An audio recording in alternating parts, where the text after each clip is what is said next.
All right. So, anyways, my name is Jon Emery, as she introduced you. I'd like to just start off with the journey of life, right? So, life is a journey of its own. I like for you to think that right now you're at your present point in time. We're all here together, whether you're here for a reason or not. That's your choice. If you look this way into the future, that's your plan.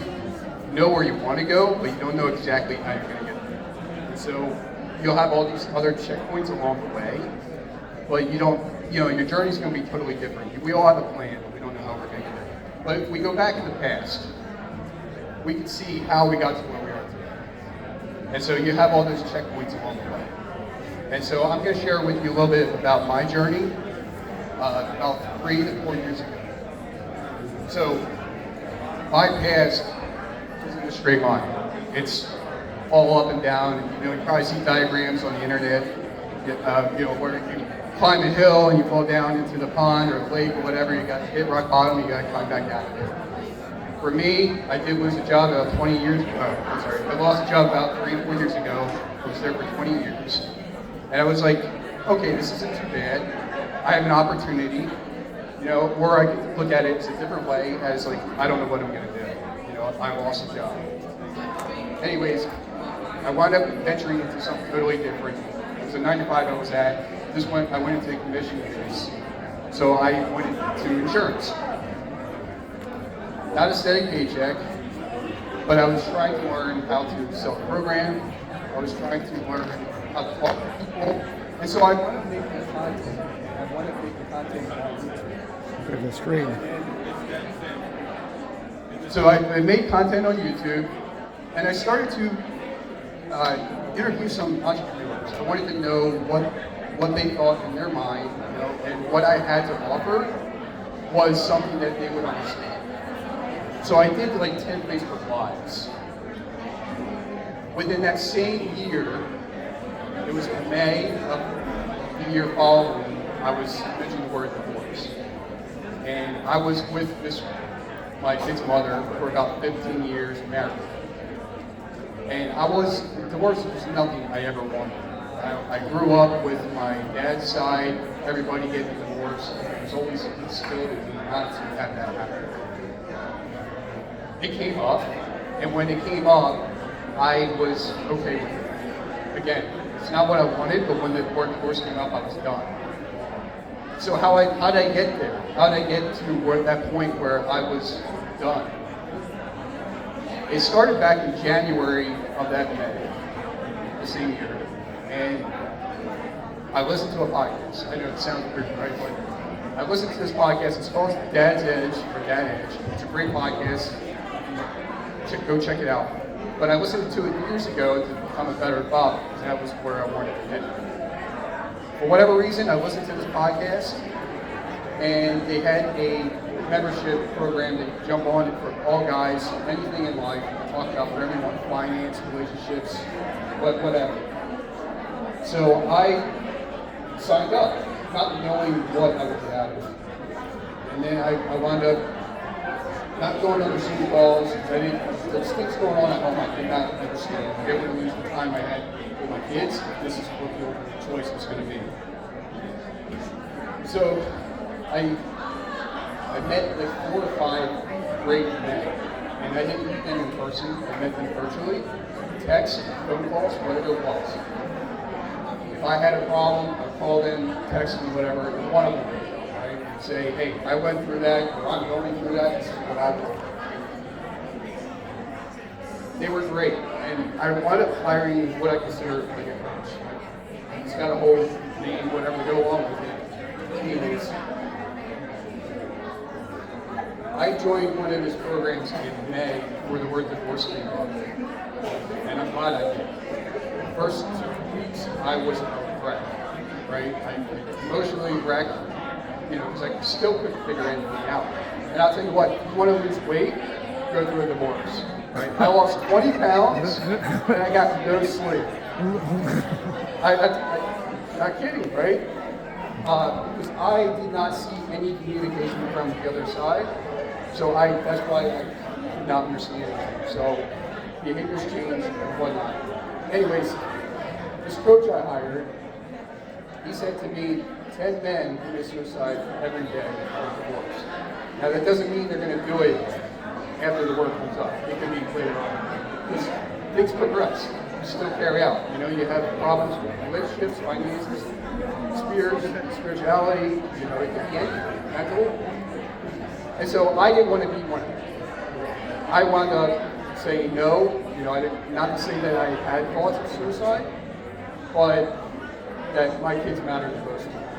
So I stood my ground, and I wound up pursuing the life I had, right? Later, come to find out, I now know that 9 times men are more likely to commit suicide than women after divorce. I also know now that 60% of the people that go through divorce said they could have made it work out. So what does that tell me? It tells me there's a problem. It tells me there's a problem with communication. And I believe that's the biggest thing. I believe that it's got to get past the walking in the hallway and say, you know, you should be doing this.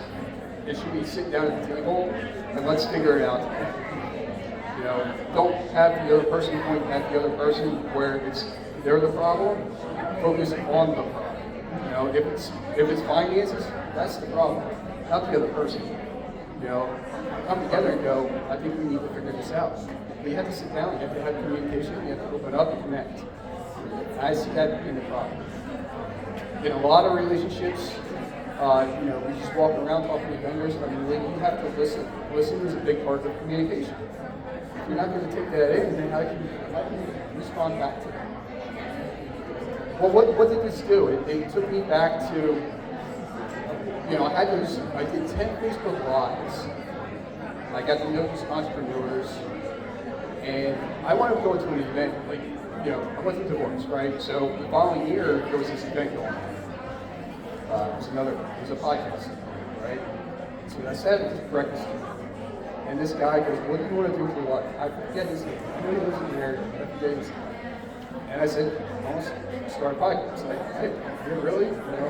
And so he told me to take those Facebook Lives and strip the audio and stuff like that. That has nothing to do with the podcast.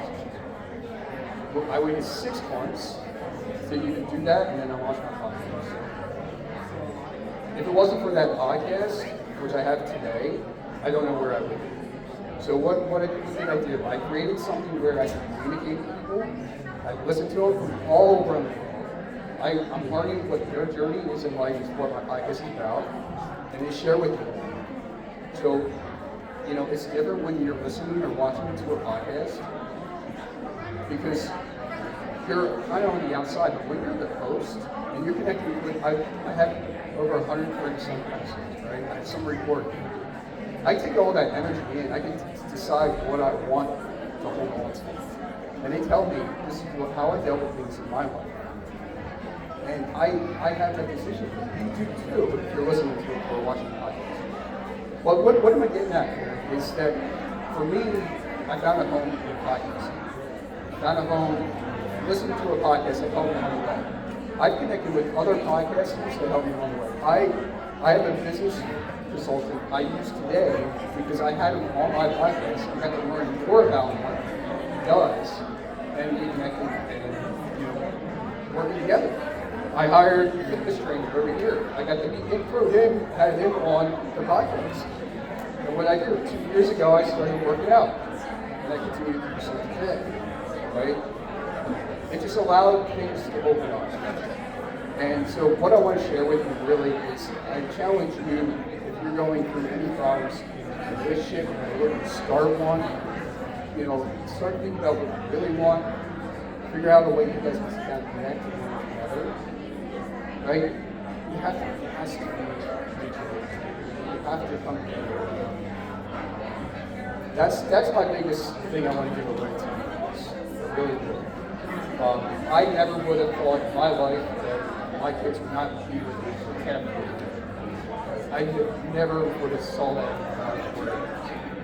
I would watch them grow and become adults, and I don't have the opportunity to see that.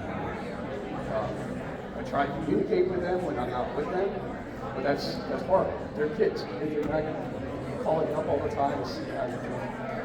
But if I would leave you with anything, please, find a way to learn to connect, to communicate more. For me, I want to say that the biggest thing I took away is trying to listen. And that's, if you watch and listen to me on the podcast, I feel that's my biggest strength at the moment. So I'm going to listen to what I have to say, and then respond back to you. Question, repeat question.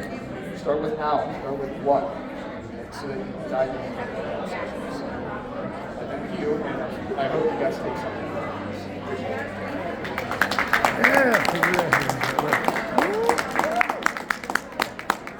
Give it up one more time for Jon Emery.